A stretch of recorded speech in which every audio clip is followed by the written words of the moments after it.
Inspections, Housing and Zoning Committee for today, October 6th. I'm Lisa Goodman and I will be chairing the committee today. As we begin, I'll note for the record this meeting has remote participation from members of the City Council and staff as authorized by Minnesota statute local public health emergency. At this time, I'll ask the clerk to call the roll so we can verify a quorum for today's meeting. Councilmember Reich. Present. Councilmember Gordon. Here. Councilmember Osman. Present. Councilmember Ellison. Present. Councilmember Schrader. Here. Chair Goodman. Here. There are 6 members present. Let the record reflect that we have a quorum. The agenda for today's meeting is in front of us. I'll begin with the consent agenda, which includes items 5 through 17. Item number 5 is our liquor license approvals for October 6th for a number of businesses. Item number 6 is a license settlement conference agreement with Greenway Liquor at 105 Grant Street in the 7th Ward. Item number 7 is the Olson Townhomes Phase 1 project refinancing at 1201 Olson Memorial Highway and 512 Girard Avenue South. There are a number of items having to do with this today, and it's a recapitalization of an existing affordable housing project. Item number 8 is going to be pulled for a brief discussion. This is a community development block grant supplemental funding recommendation for the indoor villages and authorizing a contract with our friends at Avivo for shelter operations. Item number 7 is a loan to Avivo for a transitional recovery housing project that they are working on at 719 and 727 East 18th Street and 1828 Columbus Avenue. Item number 10 is an environmental worksheet, an environmental assessment worksheet for Abbott Northwestern's Transportation Hub. Item number 11 is a rezoning at 407 15th Avenue Southeast, as well as a number of other addresses on 4th and 5th Avenue Southeast associated with that project. Item number 12 is directing the Department of Health to examine waiving the outdoor amplified sound permit fees through the calendar year for businesses with existing entertainment licenses. Items number 13, 14, and 15 are all PACE project public hearings. These public hearings are going to be set for October 20th. Item number 16 is referring to staff the built form policies for the 2040 ordinance. And item number 17 is referring to staff some changes in the Mississippi River Corridor critical area plan and referring the subject matter as well. So I am going to go ahead and just pull item 8, I believe it is, for just a couple of comments by a number of people. And so I'm going to move the consent agenda items 5, 6, and 7 and items 9 through 16 for approval, through 17 for approval first. Are there any comments or questions on those items? Seeing none, I'd ask the clerk, Ms. Hanson, to call the roll. Councilmember Reich. Aye. Councilmember Gordon. Aye. Councilmember Osman. Aye. Councilmember Ellison. Aye. Councilmember Schrader. Aye. Chair Goodman. Aye. There are 6 ayes and no nays. That is unanimously approved. We'll now quickly move to item number 8. I understand that Katie Topinka is on the line, and I had asked her to provide a brief update with regard to where the other funders are on this project. And so I'll first call on Katie, and then I will recognize that the mayor has joined the call and call on the mayor. Ms. Topinka, are you able to speak to the committee today? Hi, yes, thanks, Chair Goodman. Yes, this item, item number 8, is a proposal, a recommendation to use CDBG COVID response dollars for operations funding for Avivo for the Indoor Villages Shelter Project. In terms of other funders, today Hennepin County staff are bringing a request to their Health and Human Services Committee for capital dollars for the project. For the request is for $2.2 million in CARES Act dollars for capital. So that is before the Hennepin County Board Committee today as well. And then the state has approved $2 million in funding for operations for the project, also for Avivo for the Indoor Villages project. And then our funding commitment, but that's before you today, would be contingent on all the funding coming together and the project being ready to open by the end of the calendar year. Great. Are there any questions from anyone on the committee for Ms. DePinka? Seeing none, I'm happy to call on Mayor Fry. Welcome. Thank you, Chair Goodman, for the opportunity to speak with you all today. And Chair Goodman, also a big thank you for your very consistent leadership in really championing this extremely important project for some of our most vulnerable in our community. I also want to give several more thank yous. Thank you to Sheila Delaney, Adam Fairbanks, the Graves Foundation, Steve Horsfield, and too many others to name that have been thinking and working on this project and helping it to bring it to fruition. And as we all know, COVID-19 pandemic and some of the resulting economic insecurity and civil unrest and the opioid epidemic, they all have strained our homeless response capacity, and it has resulted in one of the most difficult summers for our unsheltered homeless population in particular. And in response, the city has stepped up. We've been actively engaged with our parks, our county and state partners to respond with a very compassionate approach. The city approved an $8 million funding package to expand shelter capacity for the 3 new shelters for people experiencing homelessness in Minneapolis, and that includes a culturally specific shelter with Aicdc, specifically focused on our American Indian community, a women's shelter, and then a medical respite shelter as well. And in addition to funding these 3 projects, the city and county are funding community proposals for emergency shelter, street outreach, rapid rehousing, and then homeless prevention as well. And we're also supporting a new shelter diversion program and funding to ensure that the existing emergency shelters can remain open, not just temporarily, but 24 hours a day and 7 days a week in a COVID-safe manner for the next 2 years. So we're in this for the long haul. And still we recognize that it wasn't enough. It wasn't enough to meet the need, and thankfully our community has stepped up in a big way with another opportunity, which is this Indoor Villages model. And I've talked with Chair Goodman, and she's made it really clear, you know, we got to be very much for this vision. And this vision is a big one, and we believe that it's going to be a very important addition to the continuum of care that's needed to support people who are experiencing homelessness. And it's going to provide not only shelter in the short term, but a pathway to long-term housing stability as well. And so this $2 million investment being allocated by the city obviously is not enough to fully fund the project. But the fact that we've got state and county partners stepping up as well, I think can ultimately make this a reality. So I just want to close by again, thank you everyone. Also a big thank you to Chairman Michael Fairbanks and the White Earth Nation for your interest in supporting this work on an ongoing basis into the future. You know, if we can both partner together on this one, I think it can be a model that can be replicated many times over to the benefit of so many people. So again, thank you. I'm really looking forward to this Indoor Villages model. I think it can be a success, and I really appreciate your support. Thank you very much for being here today. Let me see if there's anyone else on the committee who would like to comment on item number 8. Anyone?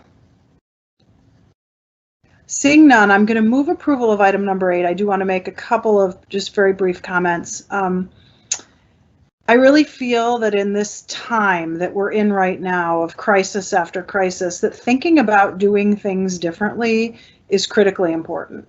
And one thing we know about standing up and supporting shelters, as well as being a capital funder of affordable housing, is both of those things take lots of time and lots of money. We don't have either of the luxury of either of those things right now when we have people calling parks their home, living alongside of MnDOT highways, or otherwise suffering out in the cold. And I don't need to be a leader on this issue to understand this, because this project team is filled with compassionate and knowledgeable leaders who have stepped up to try to solve a problem that the community faces. And all we're doing, myself and the mayor and many other elected officials, is standing up for their vision and trying to empower them. They have stepped forward to solve a problem, and our job is to try to figure out what our teeny tiny part is in the project. And in this particular situation, our teeny tiny part is helping support our staff, in particular Katie Topinka, who is incredible, as well as the housing team and Andrea Brennan, in seeing why doing things differently could really make a difference. This has been something that's been discussed over the summer.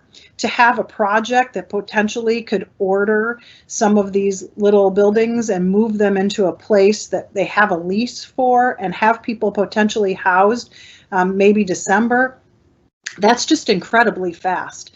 And it's also a lot of money, but it's incredibly inexpensive compared to what it costs to build affordable housing or some of the other kinds of shelters that we've seen in the city. And so I think there needs to be room to fill into the continuum other options. And because of the great work of so many people, most notably to me, my very good friend Sheila Delaney, who has literally stopped her regular work to do this as her work as a volunteer, to Adam Fairbanks, who I met through this project, who is just incredibly inspirational, Steve Horsfeld, who has carried a lot of this water for a long period of time, the incredible people at Avivo, who have really stepped up in a way I've just never seen anything like it. And they have 2 items on our agenda today. And I want to make special note of some of my friends and constituents, Andy and Lynn Redleaf, who have privately contributed. It's unheard of that people would come in and make a large contribution personally to make a vision like this a reality.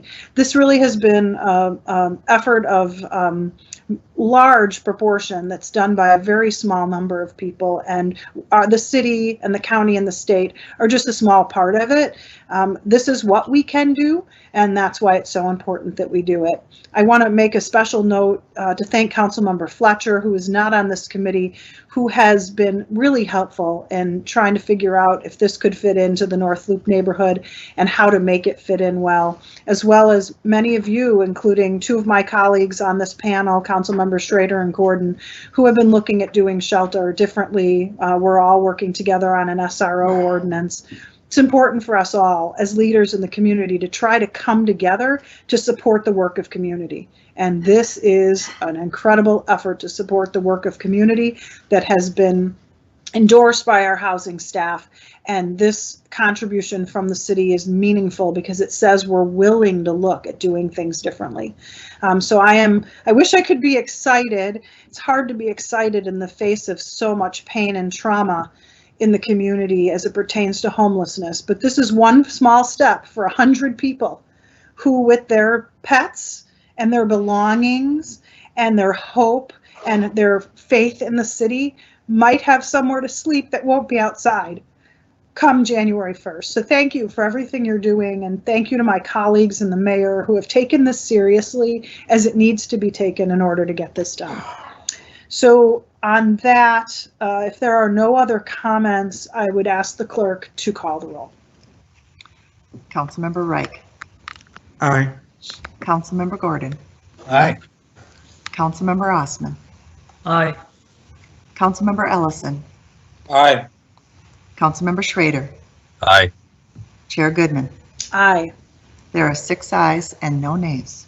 That item is unanimously approved, and thank you all for your passion and energy on this issue. I know I'm not remotely the only one on the council who cares at this level. We'll then move on to our public hearing agenda. We have 3 regular public hearings coming forward this morning, as well as a quasi-judicial public hearing, and we'll have a discussion item at the end of the agenda. Item number 1 is the 2020 Consolidated Action Plan Amendment. So I would call on staff to present a brief report. Mr. Bauer, Ms. Topinka, whoever is giving the report, welcome. Chair Goodman, members of the committee, Matt Bauer, Finance and Property Services. This public hearing is to add an amendment to the city's existing 2020 consolidated plan to allow for Community Development Block Grant Supplemental CARES Act funding to be used for the aforementioned agenda item agenda item project, providing operating funding for homelessness shelters. We put this out for public comment on our consolidated plan webpage for the 5-day comment period required under the CARES Act legislation for CDBG. And we ask that upon conclusion of the hearing that staff be authorized to submit this amendment to the city's action plan. Thank you. Thank you, Mr. Bauer, for your report. Are there any questions from anyone on the committee for Matt? Seeing none, I will open the public hearing on item number 1 and ask the clerk if there are any speakers in queue on this item. Madam Chair, there are no speakers in the queue for this item. Thank you, Ms. Hanson. I will then close the public hearing and call on Councilmember Gordon. I'm happy to move approval of this item, Madam Chair. Okay, Councilmember Gordon has moved approval. Thank you. I do just want to note behind the scenes, Steve Poor has really been super helpful in trying to figure out how to make this happen. In the village that it's taken to make the tiny villages happen, Steve Poor has been the brainchild behind trying to figure out how to make this work, and this particular plan amendment has had a lot of work by CPED, and I'm very forever grateful to you for doing that work, Mr. Poor. Thank you. On Councilmember Gordon's motion, I'll ask the clerk to call the roll. Councilmember Reich. Aye. Councilmember Gordon. Aye. Councilmember Osman. Aye. Councilmember Ellison. Aye. Councilmember Schrader. Aye. Chair Goodman. Aye. There are 6 ayes and no nays. That item has been approved. And then we will move on to public hearing number 2, which is approving the 1925 Nicollet Avenue redevelopment plan. I'll call on Ms. Grossen for a report. Council members, I'm Beth Grossen, Senior Project Coordinator in the Business Development section of CPED.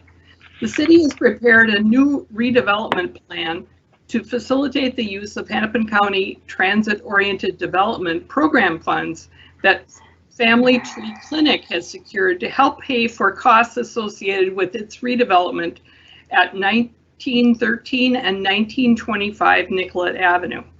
This action allows the Family Tree Clinic to receive and use these TOD grant funds.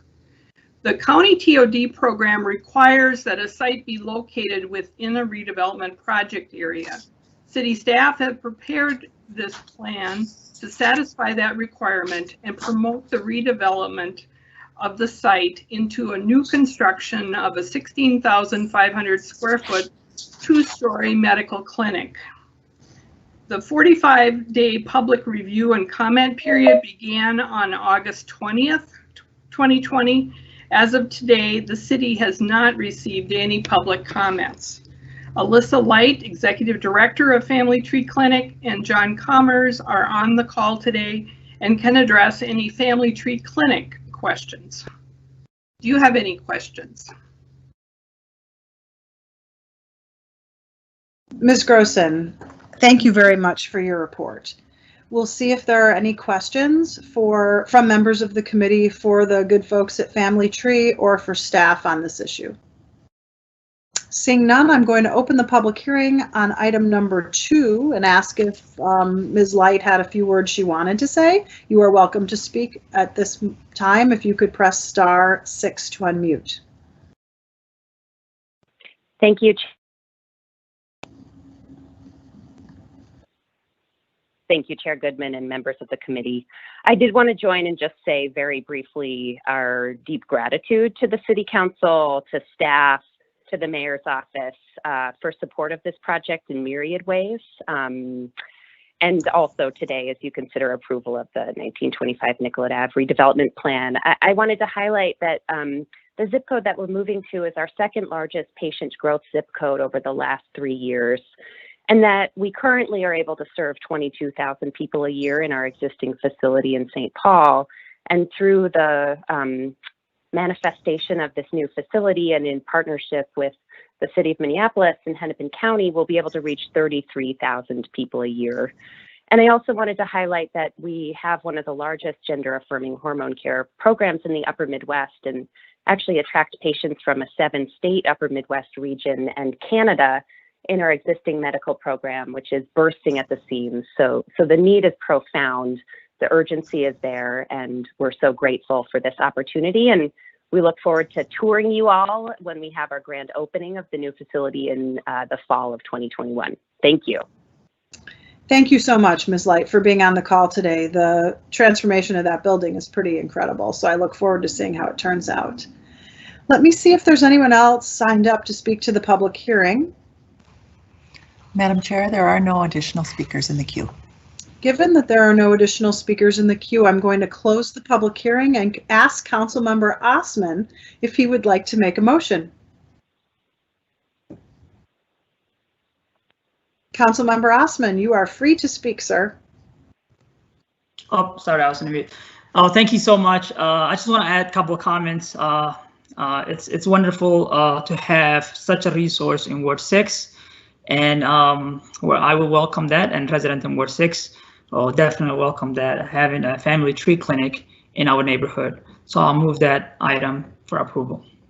Councilmember Osman has moved approval of item number 2. Are there any further comments from members of the committee? Seeing none, I'd ask the clerk to please call the roll. Councilmember Reich. Aye. Councilmember Gordon. Aye. Councilmember Osman. Aye. Councilmember Ellison. Aye. Councilmember Schrader. Aye. Chair Goodman. Aye. There are 6 ayes and no nays. That item is also unanimously approved. Now we're going to move on to item number 3, which is an interim use permit for Aicdc. And I would ask Ms. Dvorak, who's on the call, to please give the presentation. Good afternoon, Chair Goodman and council members. I'm Hillary Dvorak. I'm a principal planner in the Community Planning and Economic Development Department. The item before you is an interim use permit for Aicdc. They are looking to establish an emergency shelter for up to 50 persons on the property located at 2012 through 2028 Cedar Avenue, and then a surface parking lot on the property at 2019 Cedar Avenue, which is across the street. The site is located in the OR3 zoning district and the Pedestrian-Oriented Overlay District. This is in Ward 6 and in the Ventura Village neighborhood. The site is located along an isolated stretch of Cedar Avenue, south of East Franklin and east of Hiawatha. The Blue Line LRT and the Franklin Avenue station are located approximately 250 feet east of the site. The site is currently occupied by a vacant industrial building, and the surface parking lot is currently a vacant site as well. Next slide, please. The applicant is proposing to establish a new emergency shelter for 50 American Indians currently experiencing homelessness or living in encampments in the city and/or Hennepin County. The shelter would be established on the properties on the west side of Cedar Avenue. There would be beds for up to 15 women and 35 men. The duration of one stay would be for 30 days or less. Residents will be able to stay in the shelter for 24 hours per day, but would be required to vacate the sleeping areas when they're being cleaned. The residents will have access to case management, housing assessments, Rural 25 assessments, GA benefit assistance, 3 meals and snacks per day, restroom and shower facilities, and washers and dryers. The applicant has stated that the shelter residents will be connected to the proposed emergency shelter through Aicdc's case managers, who will conduct intake with all people who present themselves as in need of shelter. Next slide, please. Oops.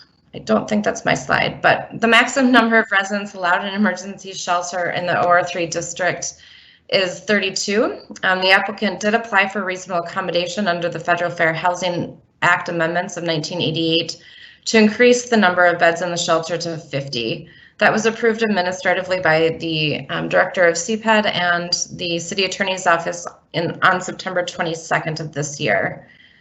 Given that 18 of the proposed occupants must be diagnosed with a documented disability as defined by the Federal Fair Housing Amendments Act. The applicant is also proposing to establish a surface parking lot on the property across the street for staff. The site is currently used for surface parking. The surface material of the site is Class 5, and the applicant is not proposing to make any changes to that site. The interim use is consistent with the applicable policies of the comprehensive plan. Policy 1, access to housing. Policy 38, affordable housing need transit and job centers. And policy 40, homelessness. The emergency shelter is subject to 6 specific development standards, which it is meeting. The parking facility is subject to Chapter 530 site plan review and Chapter 541 off-street parking and loading and other requirements of the office residence districts. The City Council may waive conditions that would apply to an interim use upon finding that the temporary nature of the use will eliminate the adverse effects that the condition was intended to prevent. The applicant is seeking waivers from the following zoning code requirements: general landscaping, parking and loading, landscaping and screening, surfacing, impervious surface, and yards. CPAD believes that that the temporary nature of the parking lot does not warrant full compliance with the above zoning code requirements, and we are recommending that you waive these standards. The applicant has requested that this interim use permit expire on October 1st of 2022. CPAD is recommending that the City Council approve this application subject to the 3 conditions listed in your RCA. Thank you. Are there any questions for Ms. Dvorak on her presentation on item number 3? Seeing none, I'm going to open the public hearing and ask the clerk if there are any speakers. But right before we open the public hearing, I'd like to call on Councilmember Gordon. Thank you very much, and I'm also willing to wait after the public hearing, but I just first want to acknowledge that this, together with the previous 2 actions, really shows that we're having an ability to be nimble and try to meet these needs. I mean, this is amazing that this project is going forward, and I did want to clarify that I believe with this approval, they're going to be able to move forward in time to open before January 1st. Maybe staff could tell us if what their opening date is projected to be at this point. Ms. Dvorak. Chair Goodman, Councilmember Gordon, I believe that their target date to open is November 1st of this year. So isn't that fantastic? I mean, that I think just they deserve a lot of credit for being this nimble. I think we deserve a lot of credit. I certainly have seen us move much more slowly. I'll also note that this is very close to the navigation center that we opened, and just seeing the design and how it's being built and done, it's improvements. I think there's lessons that have been learned, and it's significant. This, together with 100 people who'll be housed at the village, is great news. And I'll let there be the public hearing can continue. And it would be wonderful if Councilmember Osmond wants to move this, but if not, I'm ready and willing. Thank you so much, Councilmember Gordon. I'll first let you know that I don't believe anyone has signed up for the public hearing, but I will confirm that with the clerk. Madam Chair, you are correct. There are no speakers in the queue for this item. Thank you, Ms. Hanson. So I am going to open the public hearing. There are not any speakers in queue, so I am now going to close the public hearing, and I will call on Councilmember Osman.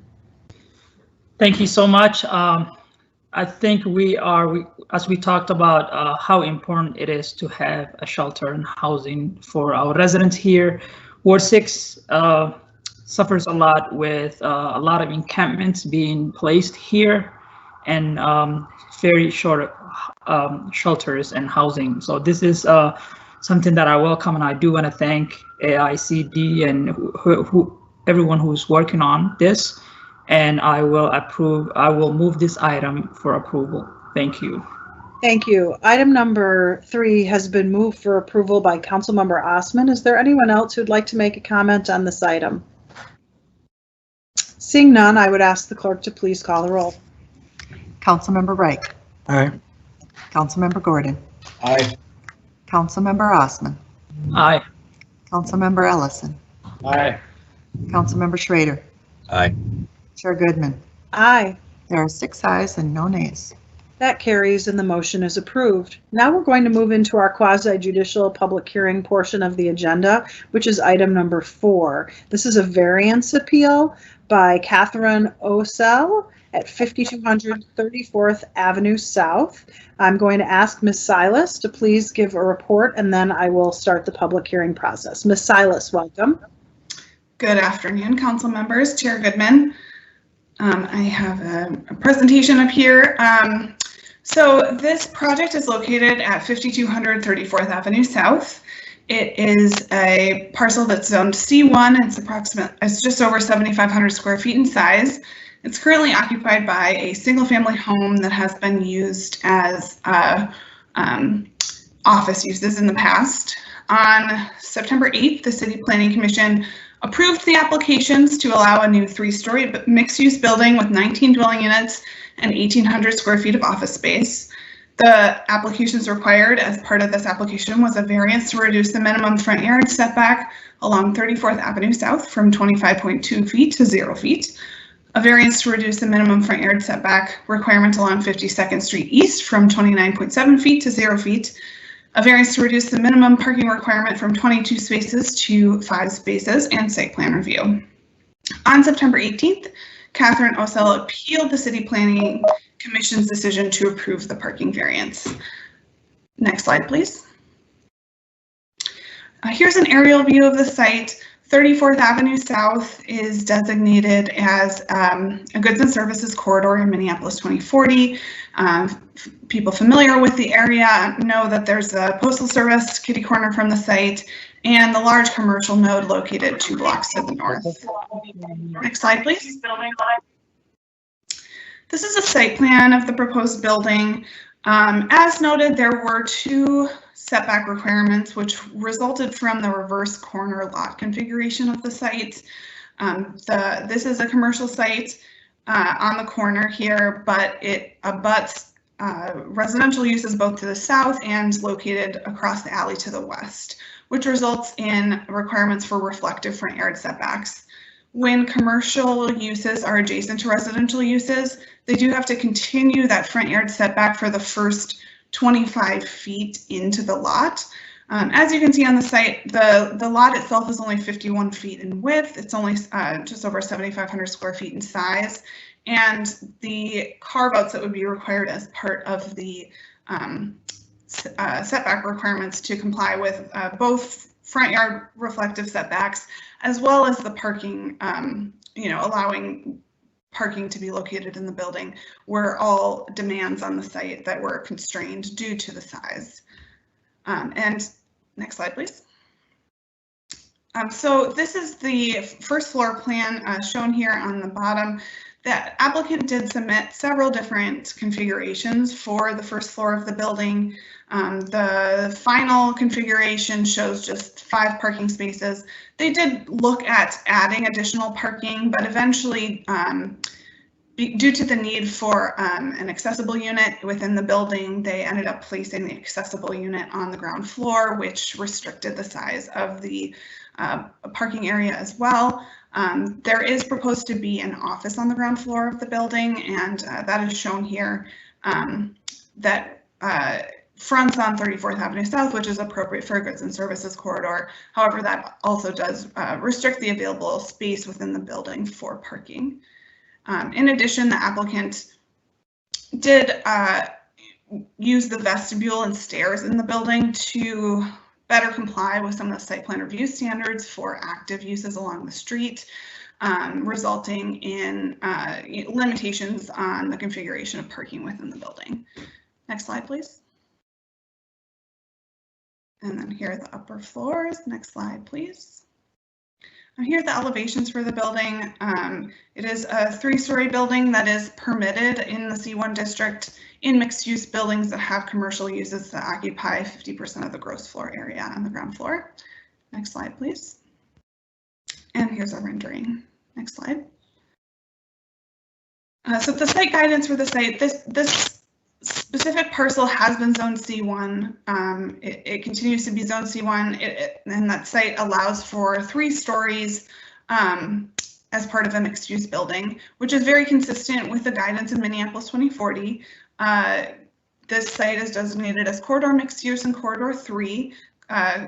All of 34th Avenue South is a goods and services corridor designated as Corridor 3, running both north and south of the site. So the proposed 3-story mixed-use building is very consistent with the guidance within Minneapolis 2040.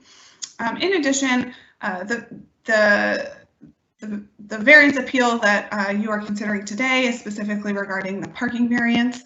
And as I noted, the site, it does have significant constraints when it comes to the size and configuration of the site and meeting the various demands on the site. So the applicant has proposed to carve out a front yard along 34th Avenue South.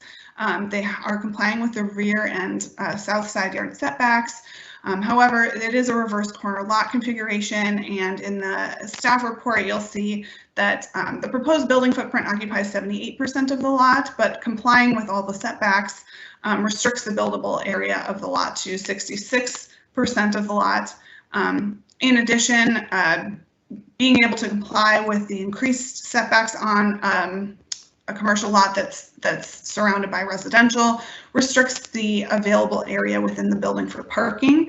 And in addition, the lot itself is only 51 feet in width, and in order to have a double loaded corridor, not even considering setbacks, you would need at least 58 feet in width. So given the constraints of the site, being a reverse corner lot, a commercial site that's surrounded by residential, and the narrow width of this commercial site on a corridor that is designated for mixed use, staff did find that there was a significant practical difficulty in complying with the parking requirement.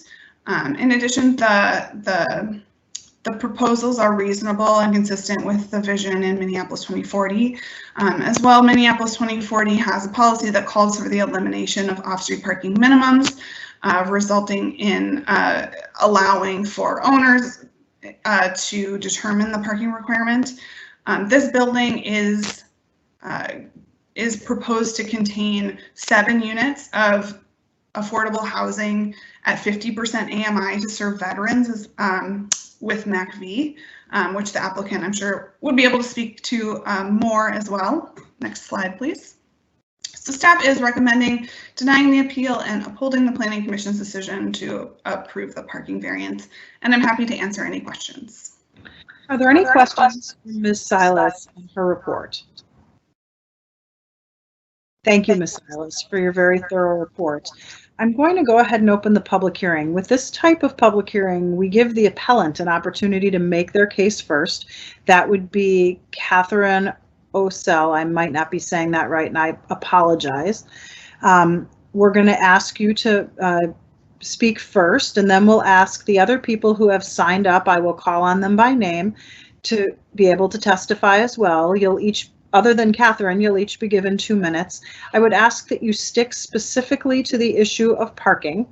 There are a lot of people signed up, and if someone has said something that has already been mentioned, you could say, I agree with this person. That would be helpful. And then we will allow other members of the public, including the folks that are doing the project, to speak after the appellant has spoken. So I will ask Catherine if you would please hit *6 to unmute your mic, and I would give you the floor. Hello. Hello. Good afternoon, and thank you, members of the Planning Commission Committee, for agreeing to hear my appeal. I'd like you to know that I'm on a landline and watching on channel 14, so the time lag will not allow me to see what's being put up on screen for a while. But would you please put up the graphic neighborhood map I submitted? Thank you. And please note this map is not necessarily to scale, and there are some blocks that have not been filled in with details. However, the features presented on the detailed block should allow you to visualize what is there. Where there is no alley is a series of houses and driveways leading from the street. The black rectangle on the corner of 52nd Street and 34th Avenue is where the proposed building will go. Both streets are snow emergency routes, so there will be times during the winter when there will be nowhere to park except side streets. 33rd Avenue is a T street on both ends, with 52nd Street being 3 blocks long and 53rd Street being 2 blocks long. This is the closest side street to the building, so most of their cars are going to end up here. Our side streets are not wide and will become even narrower as the snow piles up. Getting emergency vehicles through could be problematic. You can see that the neighbors on the west side of 33rd Avenue have no alley. They all have driveways leading from the street to their garages. It should be noted that most driveways around here are on a hill, and when it's icy, their vehicles occasionally slide down and bump the curb on the east side of the street. The reverse is also true. When snowy or icy, the residents need to back up to the east curb and take a run at their driveway in order to get to the top. From what I've been able to discern, access to the few parking stalls will be via the alley. If you look at the map, the lot across the alley from the proposed building is an odd one. It encompasses the back portions of the first two lots on 33rd Avenue. The steps leading down from the doorway of that house end directly on the alley. With cars parked all along 52nd Street, except during snow emergencies, the size of the proposed building, which has been granted a variance to extend the sidewalk to 52nd Street, the slight offset of the alley across 52nd Street, and the position of the house directly on the alley with pedestrian traffic going in and out, the sight lines will be minimal and dangerous. The odd configuration of the lots on that end also caused the creation of two more street entrance driveways so the residents of the two houses on the end of 33rd Avenue could access their garages. There are many stop signs in this neighborhood, which is, of course, a good thing. However, cars may not park within 30 feet of the signs, further reducing parking. The intersection of 52nd Street and 34th Avenue is a four-way stop with bus stops on two corners. There are several businesses on this intersection which rely on customers being able to find a place to park. There's a tax preparation office on the southeast corner with on-street parking only. The second house in on the northwest corner is a professional daycare center called Kids Care, where parents need parking to drop their children off and pick them up.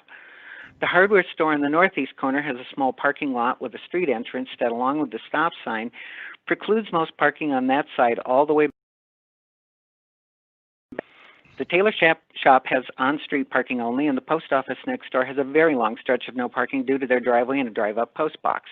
34th Avenue also lost several parking spaces per block due to the new bump-out corners created when the street was recently reconfigured.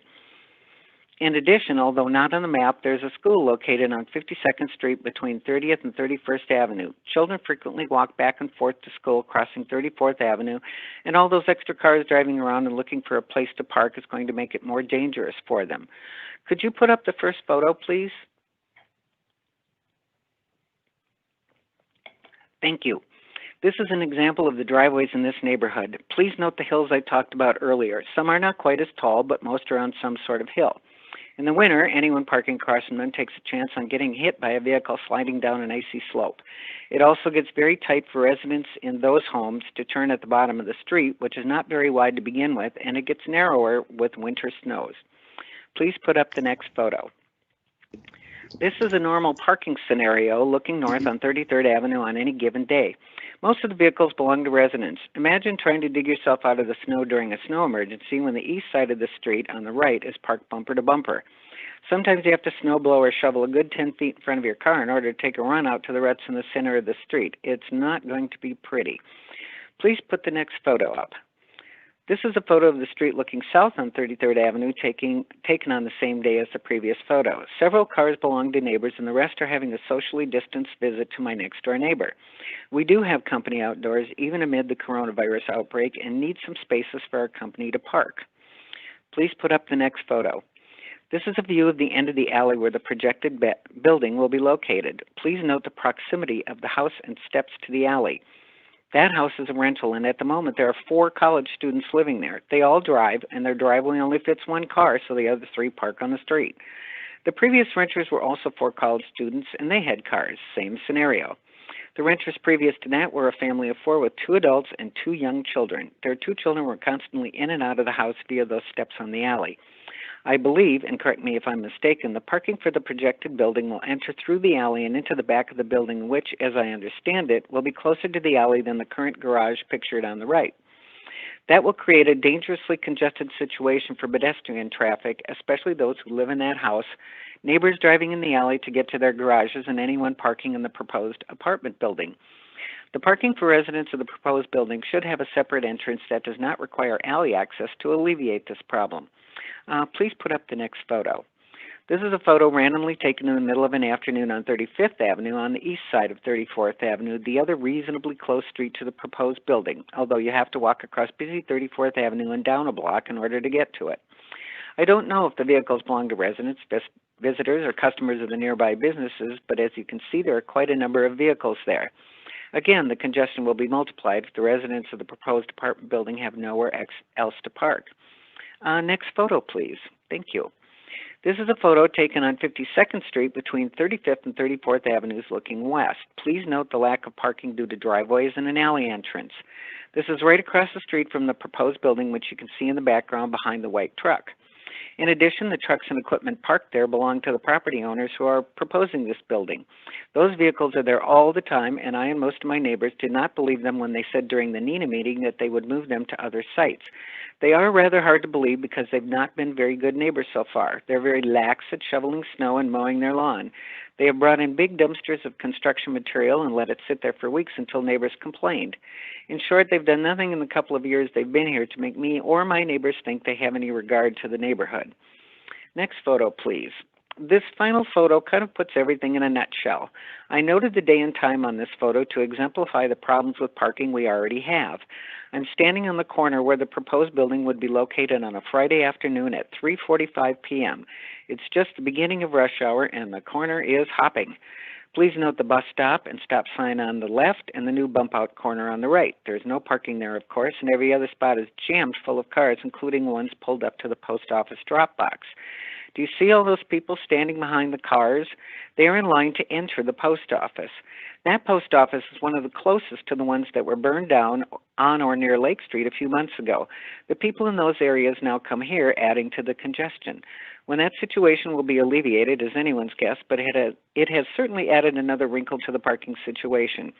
And that line of people doesn't include the ones who have to park somewhere in order to get into the lobby to pick up their mail from a post office box. After seeing these few examples, you can hopefully see why I've been very concerned about the plans for the structure that is to be built at 5200 34th Avenue South.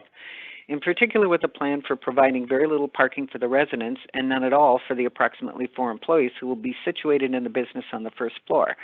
Where are all these people going to park? The developers claim that it will be mostly veterans who occupied the building, but they did mention millennials at the NENA meeting and claimed that the folks in these groups don't drive. That's complete and total nonsense.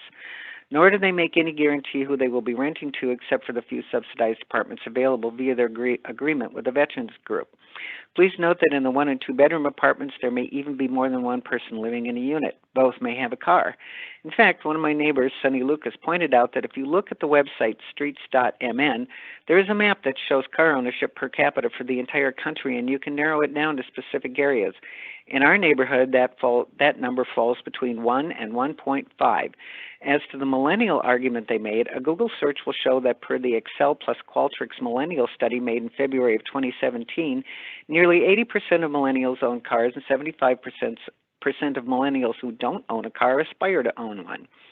Given these numbers, the chances of the residents owning somewhere between 19 and 38 vehicles is pretty high. Where are family and friends of the building residents, as well as those who are coming to visit the surrounding neighbors, going to park? Where are retail customers going to park? The developers have made no attempt to answer any of these questions except to keep insisting they don't anticipate any problems because the residents supposedly won't have cars. They have presented absolutely no evidence or proof to back up this claim. The developers have also been touting the availability of bus and train service in the neighborhood. The light rail is not only more than a half mile from the intersection, it is actually 0.09 miles per Google Maps and Metro Transit's trip planner, and the bus connections are not all that good. Some can walk it, but many cannot, especially if they're elderly or disabled. And who wants to walk that far in the pouring rain or in sub-zero weather?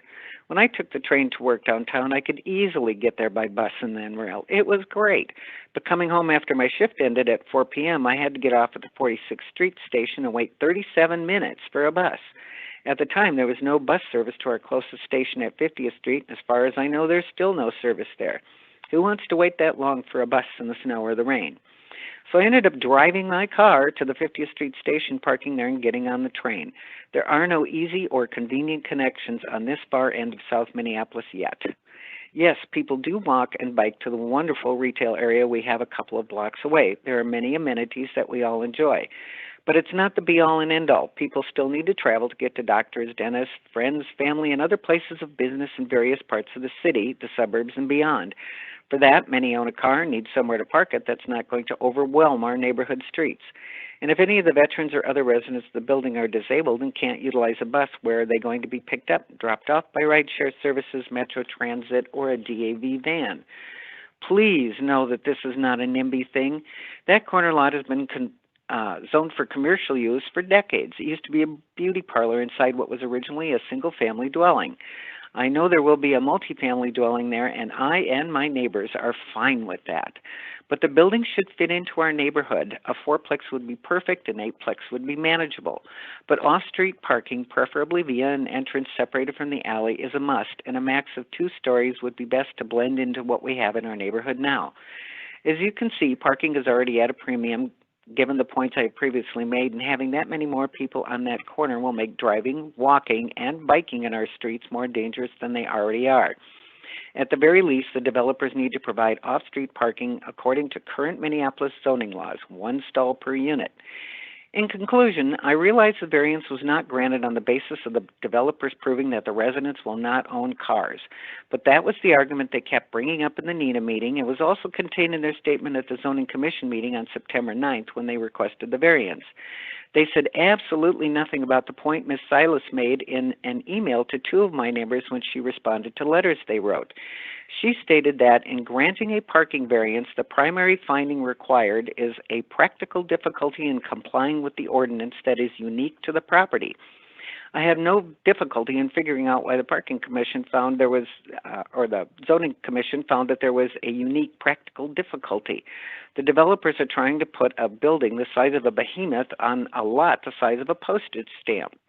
In other words, after squeezing as many paying renters into the building as they possibly can, they don't have room for parking.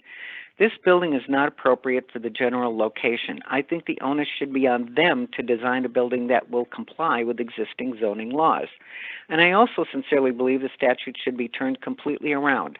The primary consideration in granting a variance should be the practical difficulties that would ensue in an already established and unique neighborhood, one such as ours with few alleys, many T streets stuffed into the middle of abnormally long blocks, and a business district with mostly on-street parking.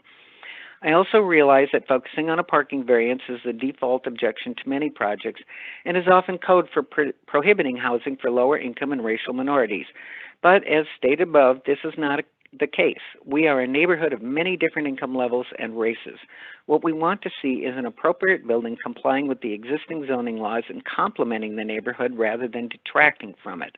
All are welcome. Please consider mine and my neighbor's appeal to Parking Variance C, and please grant that appeal. Thank you for your time and consideration, and thank you so much to all my neighbors who have sent emails to our city officials and to me expressing their support. Thank you. Thank you very much for your presentation. You were very thorough, and so I let you go on for 15 minutes. So I'm expecting that everybody else who speaks on your side of this will tell us something different than you have already suggested, and they will be limited to 2 minutes. I would ask that people please not repeat themselves. Catherine's presentation that was correct, actually. You're very good. And she was very professional and very thorough on your behalf. And so I will call on the next person in the queue, which is Sarah Carew. No, that's not my name. Sarah. Madam Chair, Sarah is not in the queue. The next speaker in the queue is Carol Sursland, and I apologize if I'm mispronouncing any of the callers' names. And I'll ask the clerk to be calling the order then. I was just going by the chat feature, but I would much prefer to have Ms. Hanson call the order. So please go ahead, ma'am.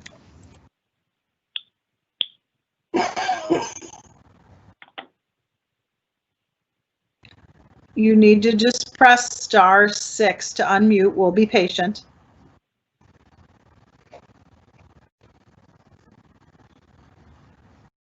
It looks like you're muted still.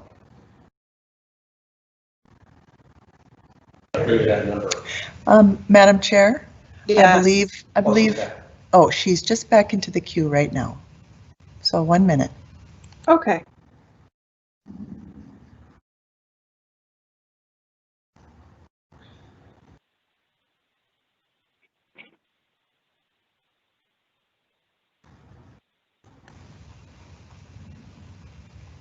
If the speaker, Carol Sursland, is on the phone, please address your comments to the committee. You'll have 2 minutes.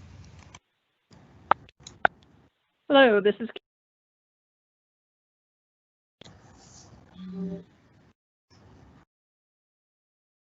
So Carol, we can't hear you.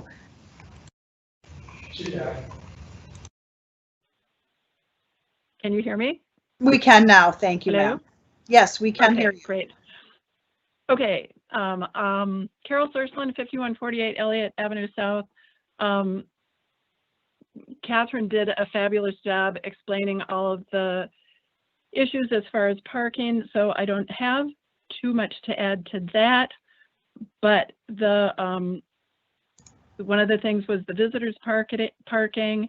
The other thing I would take issue with, having grown up in that neighborhood, where the developers say the proposed variance will not alter the essential character of the locality or be injurious to the use or enjoyment of the property, and they try to make a case that it's a mixed-use corridor. Yes, the corridor is somewhat mixed use, but if you look at an aerial photo of the area, pretty much all of the use around this proposed apartment building is single-family residential, maybe a few multi-unit dwellings. So this does alter the character, and the parking will certainly alter the character and the enjoyment of other property in the vicinity.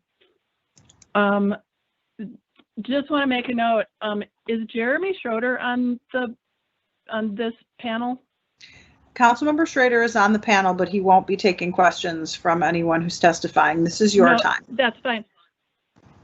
Mostly it's just, I was at a hearing for the Bergen Super Value apartment building about a year ago, and there was another proposal. It was on Lindale, and it was on a single family lot for similar type of development, and it was denied, and that was based on the parking. I know there's a little bit of a difference now with the 2040 plan in place, but a very similar situation in a residential neighborhood, not adequate parking, and that was denied.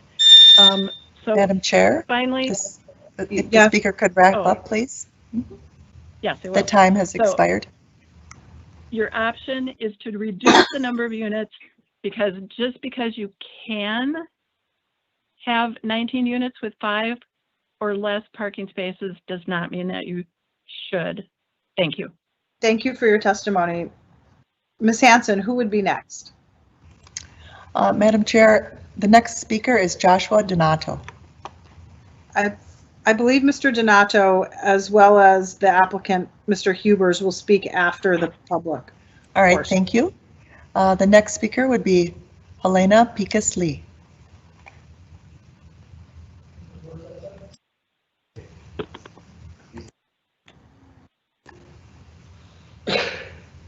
Good afternoon. Thank you for the opportunity to speak.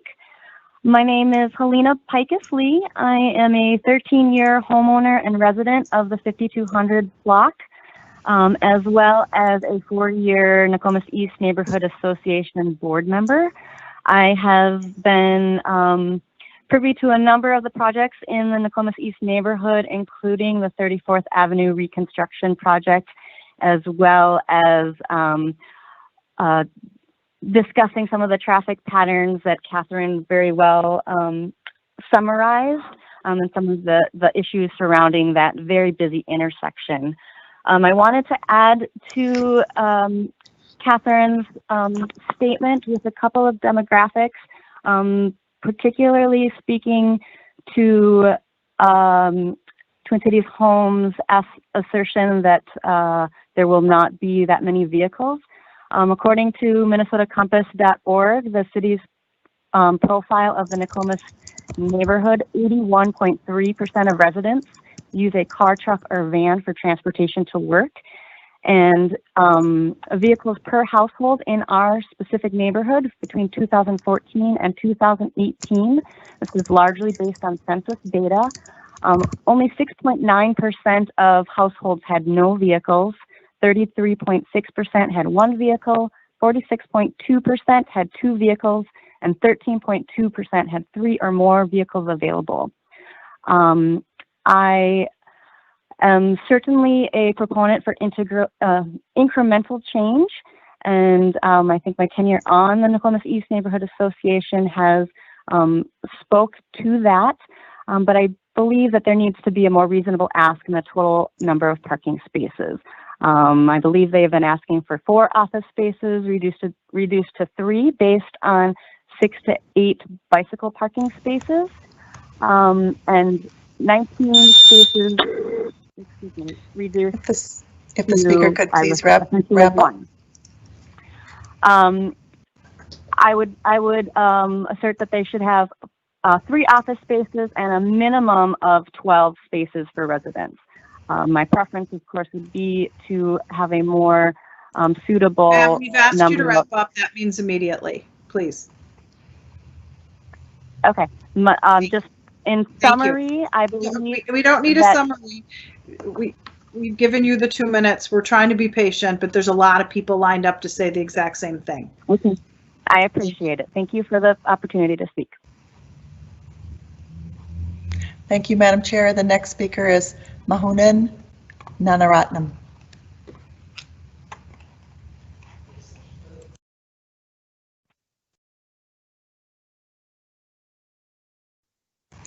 If the speaker could press *6 to unmute and address the committee.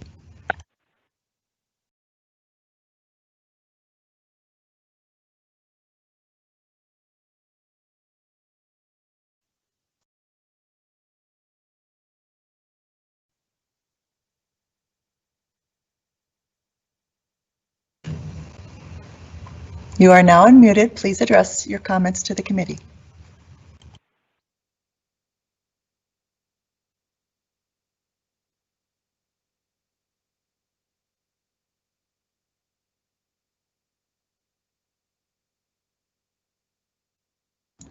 Madam Chair, Madam Clerk, please move on to the next person if they're not unable to do it quickly.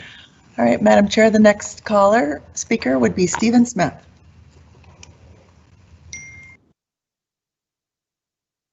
Hello, can you? We can, Mr. Smith. Thank you for being here. Hello, can you hear me? We can, Mr. Smith. Thank you for being here. Okay, thank you for allowing me to speak. The points I would have made had all been very eloquently made by Ms. Osell. I just think the project is far too ambitious for that corner, and the parking out there, especially in the wintertime, will be ferocious. Thank you. That's really all I have to say. Thank you for your testimony. We'll ask the clerk for the name of the next speaker, please. The next speaker is Deborah Bohunko. Please press *6 to unmute and address your comments to the committee.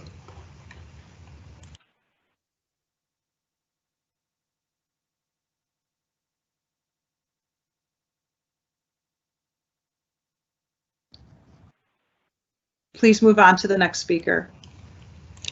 The next speaker is Jane Marie Bloomberg.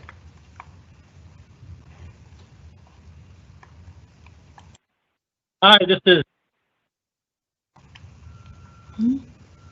Who's on the line? This is Jeremy's husband speaking. We own the home that's right next door across the alley from the proposed project. Okay, please give us your testimony. Well, I agree with the excellent representation that Catherine gave. And I can also speak, everybody's talking about statistics. We've rented that home to several groups of millennials. Every person that's lived in the home that we've rented to has had a car. We also own other units that we rent to people who are Section 8. They also all own a car. So this idea that somehow these 19 people aren't going to own vehicles is a fantasy. That's really all I've got to say. Thank you very much. Thank you for your testimony. I'll ask the clerk for the next speaker, please. Madam Chair, that completes the list for the appellant. Mahunan Nanaratnam is still on the line, as well as Deborah Bohunko, if they are able to unmute their phone.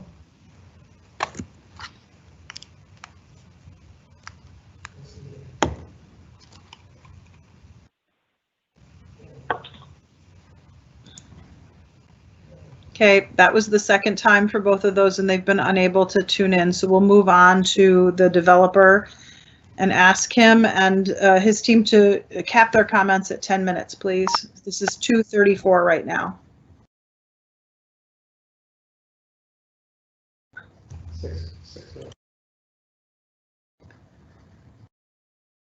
Mr. Hubers or Mr. Donato, are you there?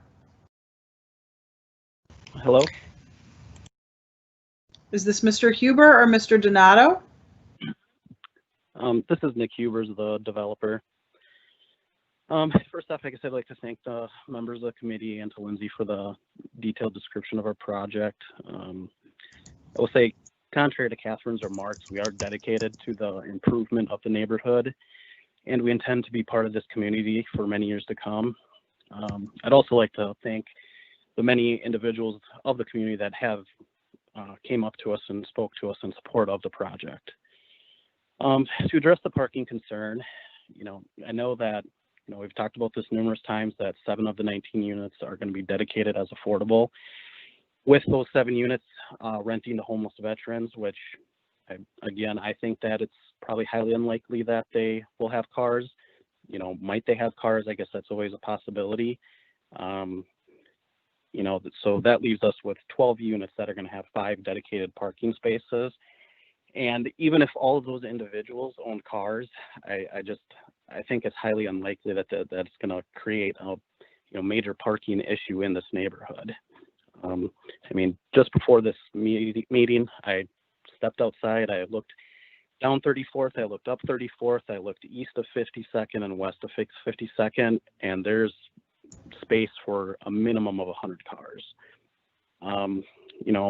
There's other areas in the city which I think there's less opportunity for street parking, uptown as an example, but in this neighborhood I don't feel that it's an issue currently.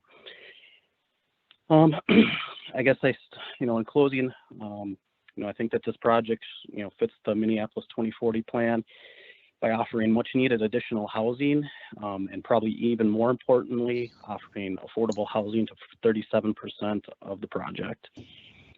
And then I will also add that when 2040 plan is fully adapted, we wouldn't even be having this conversation because there'd be a 0 parking requirement with this project. Thank you for your testimony. Is Mr. Donato on the line? Mr. Donato, we welcome you to speak for 2 minutes. Should you be able to do that, please press *6 to unmute.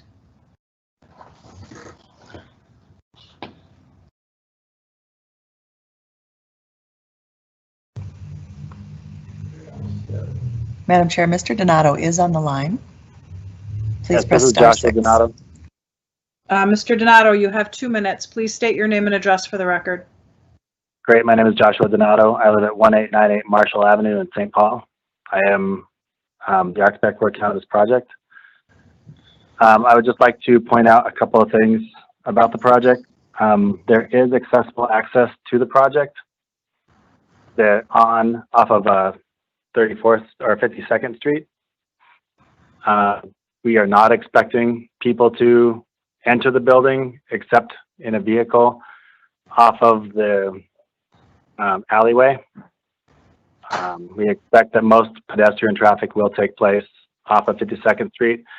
We are creating a nice lobby for residents, a secure lobby for them to access the building. And just to kind of go back to the assertion that the building isn't going to fit into the neighborhood, the building is mirroring the building across the way, taking a lot of design cues from the neighborhood to fit into the neighborhood. So thank you. Thank you for your testimony. I'll ask the clerk if there's anyone else who signed up to speak to this issue.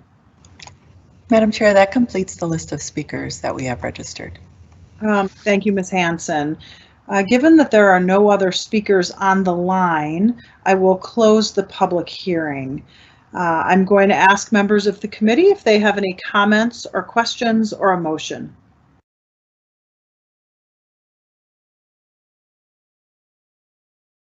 Councilmember Schrader.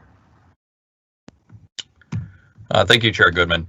I We'll be moving to deny the appeal. I first want to make sure to, thank all the neighbors that come out and give a little more context for what we do here. I think it's a common misconception that we approve or disapprove projects, and what we do as a city, the power we have is to make sure they conform to the law. That's the federal law, the state law, and the city law, and that gets complex. I thought Catherine did a very good job of laying out the reasons for that. And one of those reasons, as she pointed out, there would need to be a law change, and I think that it is very helpful when the neighbors take the time to come out, and I want to make sure that they felt heard.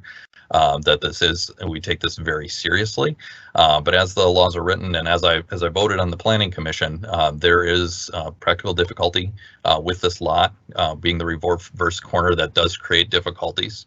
The landowner has a lot of rights and power and is well within the right to appeal for these variances, and I will move to deny the appeal. Thank you, Councilmember Schrader. Are there further comments or questions from members of the committee on Councilmember Schrader's motion? Seeing none, I'd ask the clerk to call the roll. Councilmember Reich.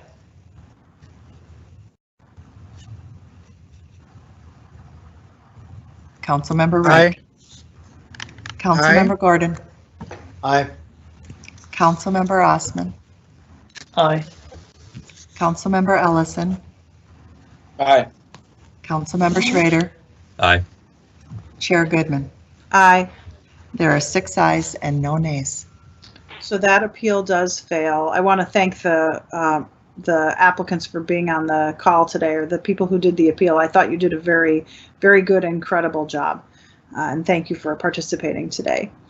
I'll lastly move on to item number 18, which is a discussion item. This is the Minneapolis Forward restoration of properties reduced to rubble appropriation. Just because of the very high profile nature of this item, I felt that it would be good to have a short presentation, and I would invite Mr. Poore or Ms. Brennan, who have been on this long call, to give a presentation. Great, thank you, Chair Goodman, members of the committee. I'm Andrea Brennan, Interim CPED Director.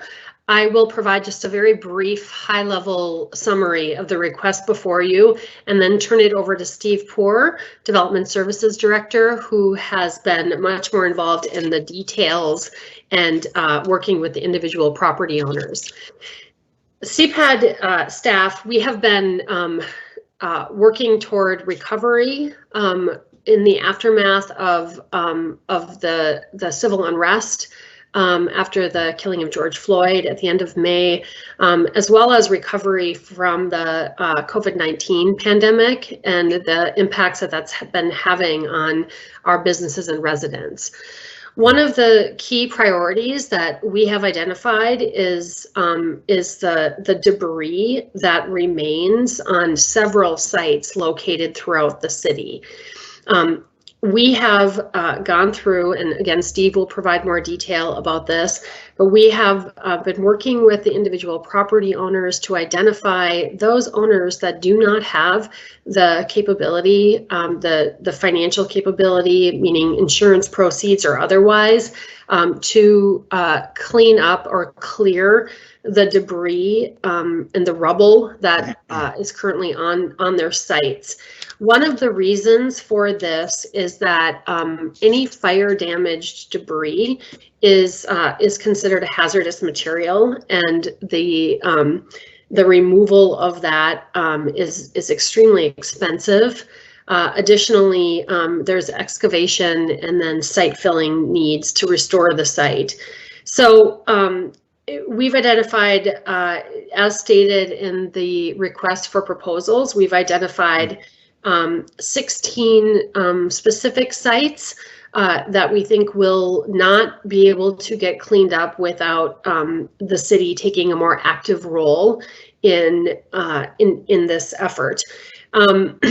We have estimated that the cost of clearing these sites will be about $2 million. And we have identified proposed sources of those funds, including $500,000 from what's basically left from the 2% gap loan program. This is the program that was used to provide the 0% interest forgivable loans to businesses that were impacted by COVID-19. We issued those funds in April and May. There's $500,000 left in that budget item that was not appropriated for that purpose, that we would propose again to repurpose for rubble cleanup. The other sources of funds include proposed $750,000 from our fund balances from the tax increment common project fund. And then finally, $750,000 from community development block grant. These are federal funds, program income that we have received in the last year. And program income is typically received through the repayment of loans that were originally made from the federal community development block grant funds. So we would have received those funds back in some form of repayment in the last year, and so they have not yet been appropriated for another purpose. So our proposal is, and the request before you is to approve this appropriation. That will then allow us to move forward as rapidly as we can in working with these owners and causing those sites to be cleared of any debris, hazardous contaminated debris, and then restoring the sites so that they are ready for some kind of redevelopment purpose in the future. So if Steve is on, Steve, could you give a little bit more detail about just the process that we've used in working with the owners and identifying these needs? Yeah. Thank you, Interim Director Brennan. Good afternoon, Chairman Goodman and members of the committee. Many of you are aware that a lot of these sites have not changed much since a lot of the civil unrest that's happened. And staff has obviously done field surveys. We've watched a lot of these properties. We worked with OEM to identify kind of the damage level of these properties. Just a reminder, there was 888 affected properties in the area that suffered some type of near civil unrest. We triaged based on 75% damage or higher for the most substantial amount of damage on a limited number of properties. And of that, there was about 18 properties, some of which have already been cleared, that had upwards of 90% damage. There's a few husks of buildings left that pose a damage to public safety, or excuse me, a risk to public safety. And then there's about 13 others where there's piles of rubble. As Interim Director Brennan said, we have talked to a lot of property owners and we understand there are substantial gaps in their insurance. We also have given a pause on issuing any cleanup letters that typically would have gone out after buildings had suffered this kind of damage. And that was again to give folks a chance to kind of catch their breath and deal with the tragic damage that their businesses and their lives have sustained as a result of this. Our building official has talked to a number of property owners, kind of checking out where they're at. Many of them didn't know what their insurance coverage would be when they got into this, and many of them, again, have found out that many of them won't get more than maybe $25,000 or $35,000 out of insurance. So what we're proposing here is to kind of follow the regular rule of order that the city has in dealing with damaged business or buildings, excuse me. Often these are fire damaged. And so that process starts with writing to property owners. The letter it will probably be a form letter, but it won't be a harsh letter, but we're going to tell them, you know, we need to move forward to get this cleaned up. And if you've got resource issues, to reach back out to staff. So what we'd like to do is get the money to free up to do this work. We would have to do bids for contractors. We're very sensitive to making sure that process is fair and includes minority-owned businesses. But without these resources, we feel that this condition out in the city is just going to be a persistent problem. And so that's what we're asking for today. Just briefly for those who've been around a little longer, before Construction Code Services was brought into CPED and was reg services, we had what was called the 1900 fund. That was a fund that was a revolving fund that had monies into it that would be used for these purposes. And some period after the reorganization happened, that fund was kind of discontinued. And so again, we've got an unprecedented scope and breadth of this problem that we have to address. And so that's what we're here for today, is to ask for that money to be allocated so that we can undertake this work. Thank you so much for that report, Mr. Poor, and for all the hard work you're doing on this recovery effort. I do get emails from you weekly with updates about the recovery effort, and from where I sit, and I'm sure members of the committee, it is very much appreciated. Are there any comments? Councilmember Osman. Yes, thank you so much. I want to thank the staff for planning this recovery effort. The people that own the businesses are mostly minority and immigrant, and it's great to have their back and make sure that the city is here for them and helping them get back to life and get back to their business. So whatever we can to help those that are affected the most is appreciated. So I just want to say thank you so much. Thank you, Councilmember Osman. Councilmember Gordon. Yeah, thank you. I'm looking at the addresses, and I guess looking at the RCA, it looks like we're approving help for certain addresses and then not approving help for other addresses. And I know some of these buildings and some of these piles of rubble very, very well.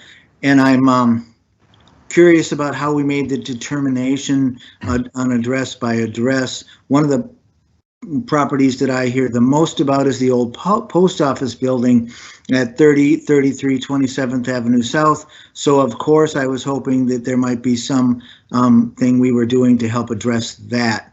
Can you just be clear with me that this is the finite list of addresses and nobody else is going to get access to these funds? Or is there some room that there might be funds that could be used on additional properties if we get the evidence that it is needed? Do we really think the post office needs our financial assistance?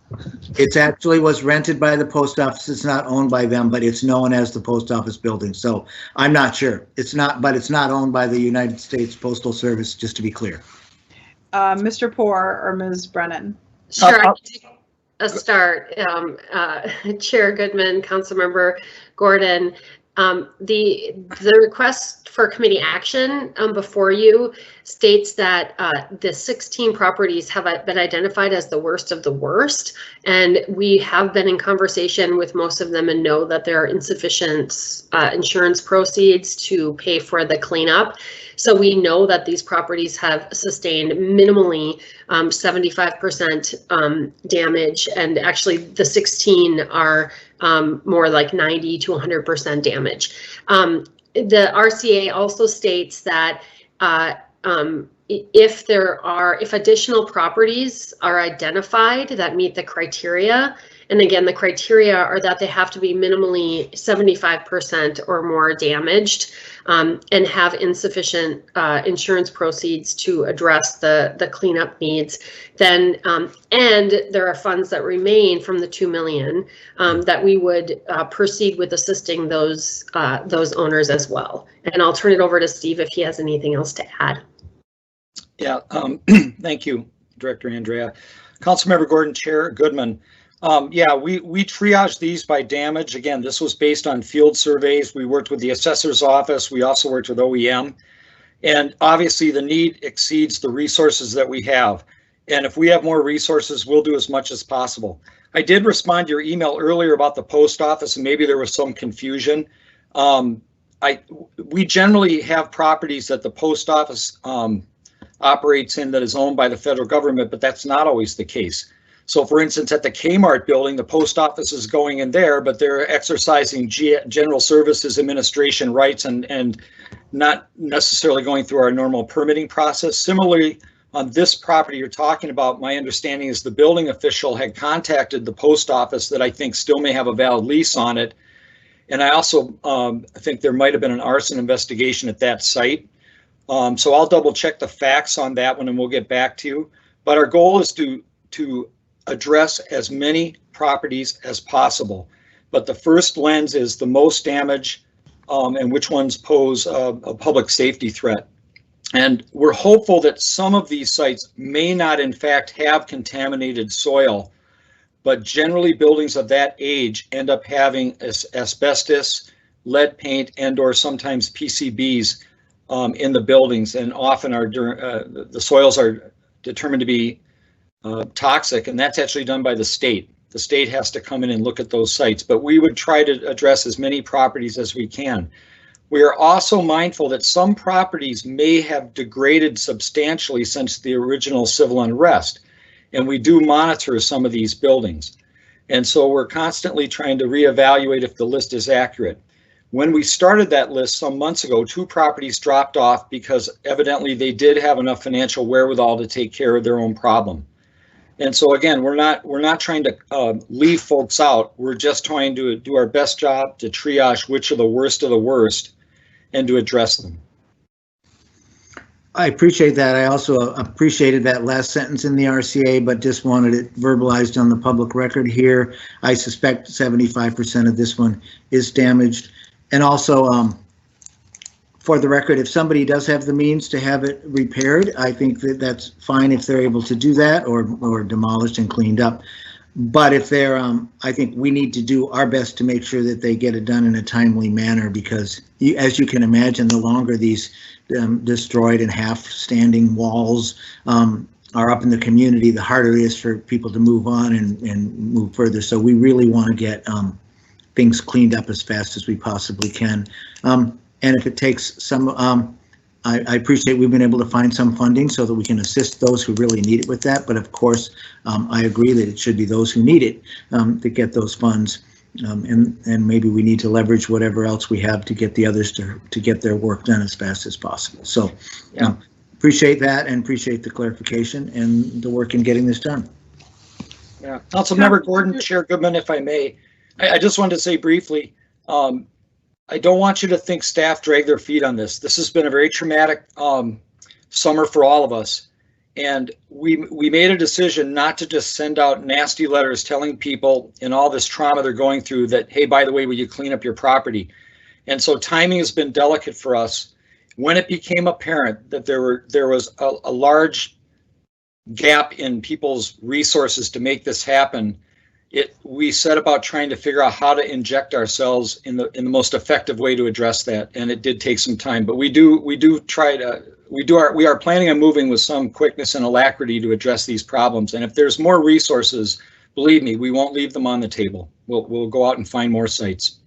And I'll just note, I certainly appreciate the balanced and compassionate approach, as well as the urgency to get something done. So I wasn't trying to be critical of that. Yeah. Thank you. Councilmember Schrader. Thank you, Chair Goodman. Just did want to follow up on the funding. You mentioned that the funding would come out of unspent funds, out of the 2% loan. And I just wanted to kind of follow up to find out why the funds weren't spent, or why we still have access to them now. Sure, Chair Goodman, Councilmember Schrader. The priority was the emergency loan program for the businesses that were impacted by COVID-19. That was in March and April. Additionally, we've issued an RFP for Great Streets and other business district loans. So it just hasn't been. There's a minimum amount of funding in the 2% loan program that is really necessary in order to leverage all the other funding that's needed for this program to be operational. And so it hasn't been the highest priority. And we see this rubble cleanup as our recommendation is to repurpose those funds, because we see this as a much higher priority and much more immediate need. I believe the mayor's 2021 budget currently, as proposed, does include funding for the 2% loan program, which we would pick up again in early 2021 if that's something that the council approves in its final 2021 budget. Okay, thank you. Councilmember Schrader, would you like to move approval? Yes, I would. I'd like to move this item for approval. Approval has been moved for this item. I'll see if there are any further comments or questions. If not, I'd please ask the clerk to call the roll. Councilmember Reich. Aye.